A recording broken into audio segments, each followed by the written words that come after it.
Procrastination is a common issue among us. Are you a procrastinator? Kadalasan po tayo, we procrastinate, no? If we had homework, if we had things to do, chores to do, we try to push it back. We procrastinate when the task at hand is difficult, or messy, or something we don't like to deal with. But do you know that the root of procrastination is really indifference? We delay because we do not really care about the importance of the task. Somehow, we don't feel the urgency. But indifference will always have consequences. Never let family issues fester. It will become complicated. You know, problems will not disappear by being ignored. In fact, problem will worsen if it is ignored. Now, in this story, we have, in the Bible, we often hear when we talk about Absalom, we all talk about how he had a coup d'etat. He led a coup d'etat. He rebelled against his father and almost dethroned his father. But we want to find out what happened. Why of all his sons, why was Absalom that power hungry? And we have just read the story and found the root cause. The root cause of the issue is because his own sister was raped by their half-brother. And their father did not do anything about it. Sure, the father was very angry. Hanggang dyan lang po. Magalit man, wala naman ginawa. What my Singaporean would always say, nato, no action, talk only. Panay salita, galit nga, wala kang ginawa just to resolve the problem. As a matter of fact, it was worse, he delayed it. He did not act on it. He was not indecisive but in action. He didn't do it. In 2 Samuel 13 verse 23, it tells us, nagalit daw si King David nung nalaman niya na rape in kanyang anak na si Tamar by the other son by another woman. And yet, in verse 23, after being angry, it says 2 years later, when Absalom's sheep were being sheared at Baal-Hazor near Ephraim, Absalom invited all the king's sons to come to a feast. So notice something.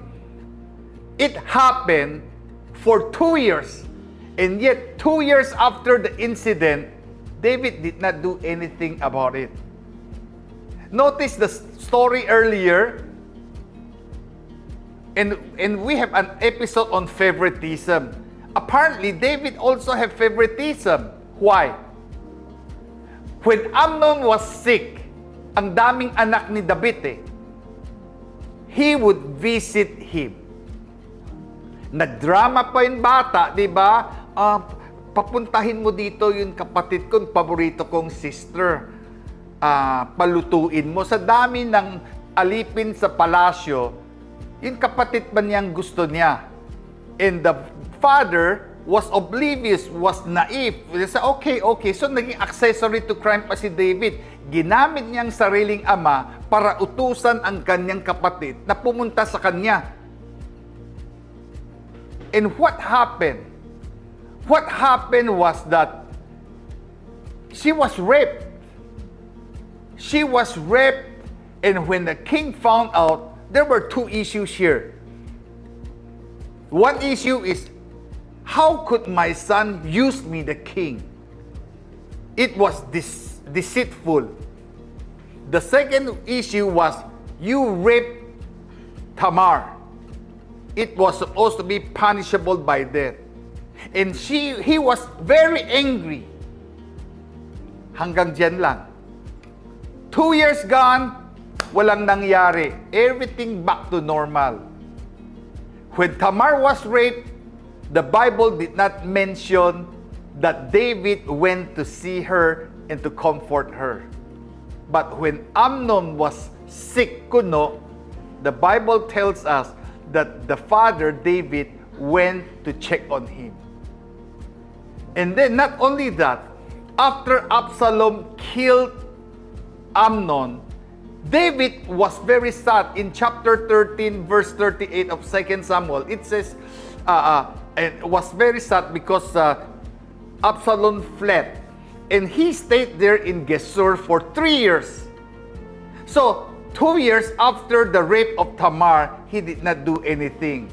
And 3 years after murdering Amnon and running away, David, the powerful king, the father of the murderer and also the rapist, did not do anything to resolve the issue.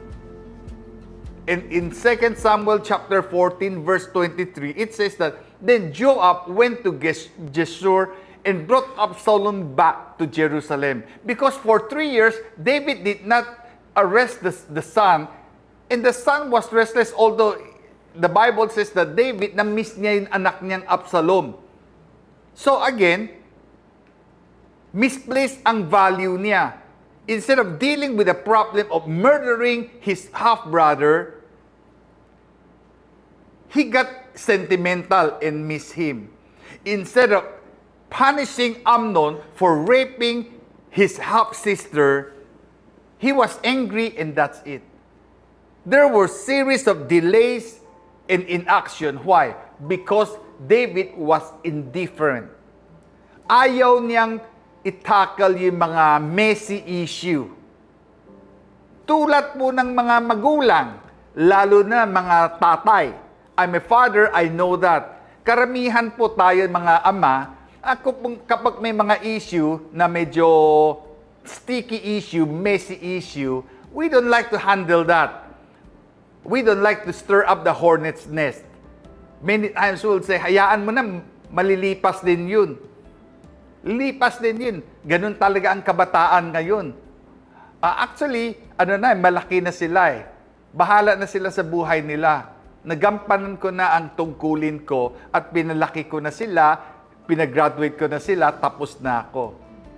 We don't want to tackle issue. But the problem will not, you cannot maintain a status quo by that. When we don't want to tackle the issue will grow. There will be consequences po. Lumalala. And then, it bears bitter fruit. What was the bitter fruit? Because of David's indifference, wala siyang ginawa nung na-rape ang kanyang ang kapatid ni Absalom na si Tamar. And then, after killing Amnon, Absalom fled. Walang ginawa ang tatay niya. That has a worse impact on on Absalom. Bakit? Baliwala.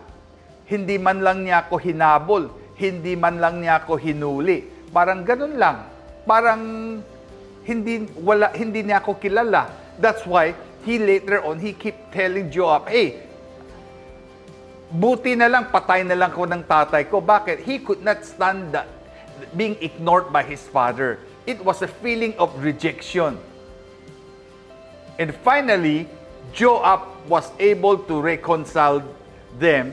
But then, the father still did not meet him until Absalom talked to Joab and said, you better let my father meet. After 5 years after the incident, David still did not want to do anything about that.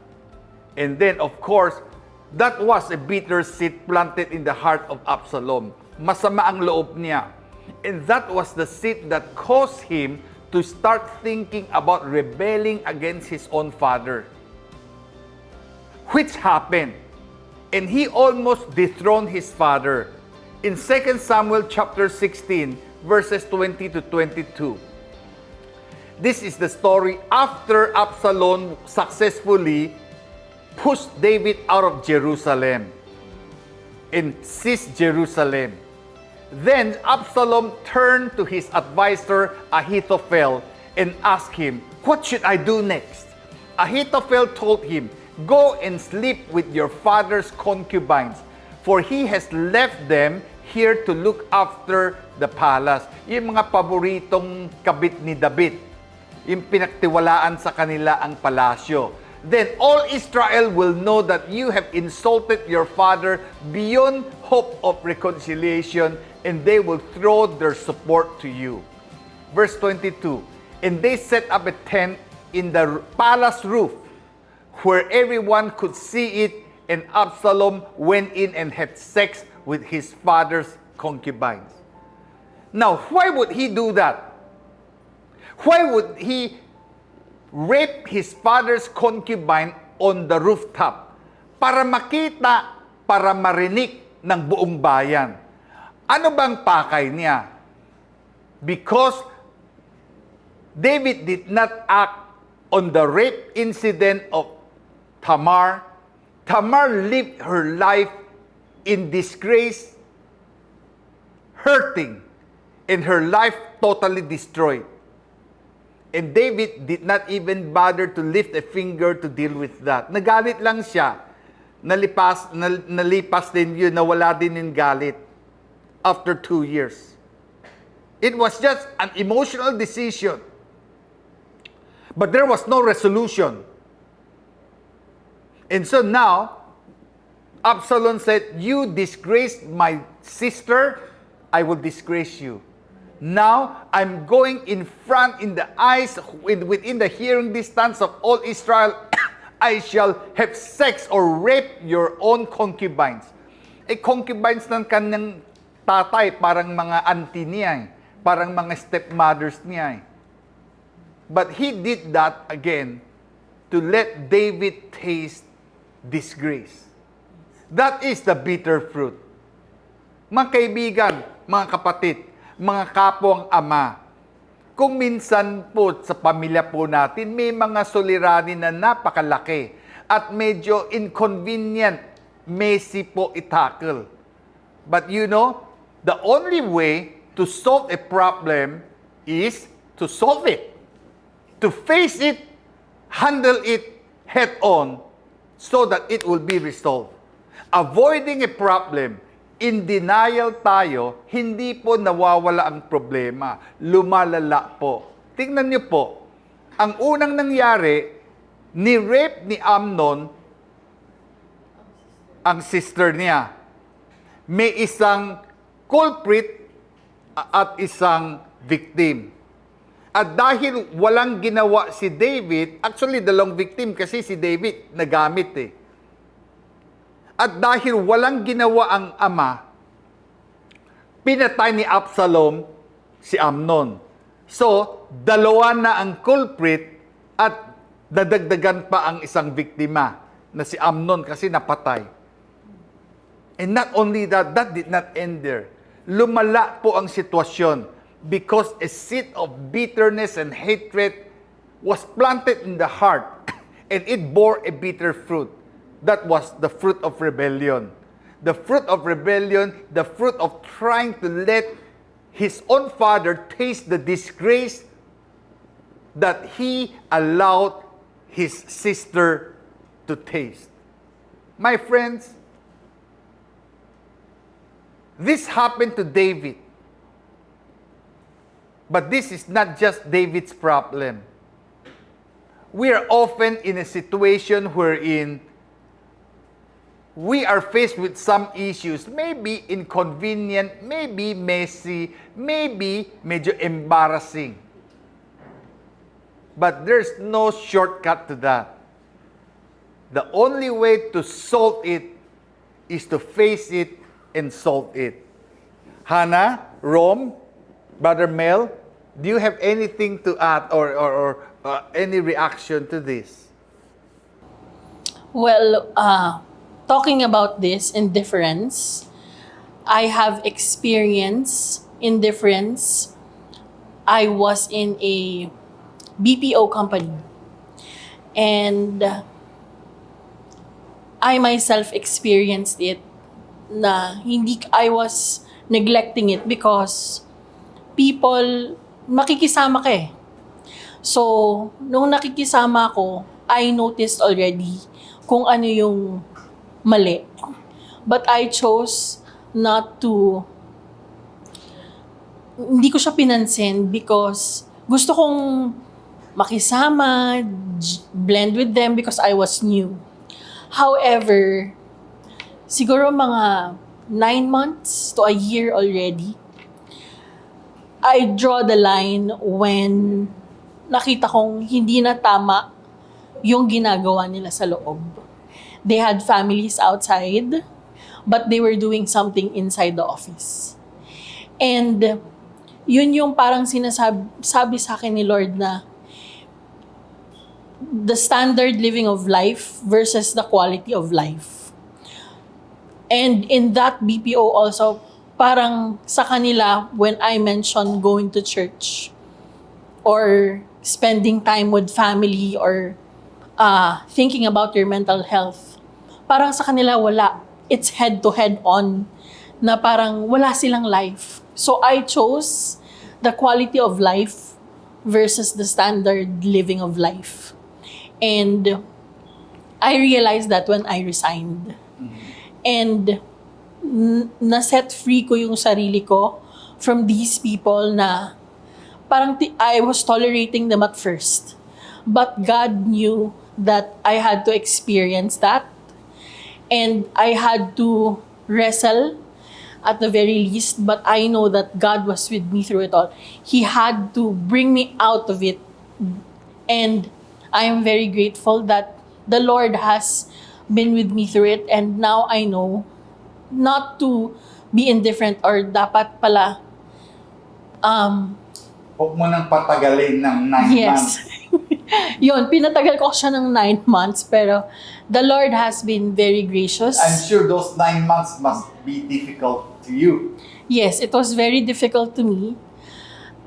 Kasi bago pa po ako. Yes. So, I advise you kung meron na po kayong nararanasan na experience in your offices or kung saan man yan, kayo po ang parang alam nyo naman there's more to it. I advise you to release yourself from it, resign. And God will be the one to guide you through it all. Dahil tayo mga Pilipino po, we want to be nice eh. We don't want to offend people and we try our best not to confront people. Hindi po tayo sanay na maging confrontational. So sometimes, even if we are bothered by something, some odd behavior, some wrongful deeds, we try to tolerate it. This is the kind of tolerance that is really indifference. Because kung nakasalalay po ang buhay natin, we will not be indifferent, right? So that's why I said indifference is simply another way of saying that this, I don't value this. David did not quite value the virtue, the purity of his daughter. So parang wala na, nandyan na, nangyari na, anong magagawa natin? May magagawa po tayo. Dahil kapag hinayaan natin ang problema ay lalala at kakalat. So, involving 2 people, it soon involved 3, it soon involved hundreds of people. The whole kingdom was split simply because David did not want to face the issue and tackle it. Brother Mel, anong masasabi na po? Napaganda ng ano natin, ng topic natin na indifference. As a father, kung minsan yung pagiging indifference, yung bang yung pagdidesisyon natin very emotional, no? So si David nga emotional siya, na-prostrate siya na nung ginawa ni Amon yung ni-rape ni Amon yung kapatid niya. Pero ano yung ginawa niya? Hindi niya na-disiplina yung kanyang anak. Hindi niya, he is a king. Maraming pwede siyang gawin, no? Pero hindi niya ginawa.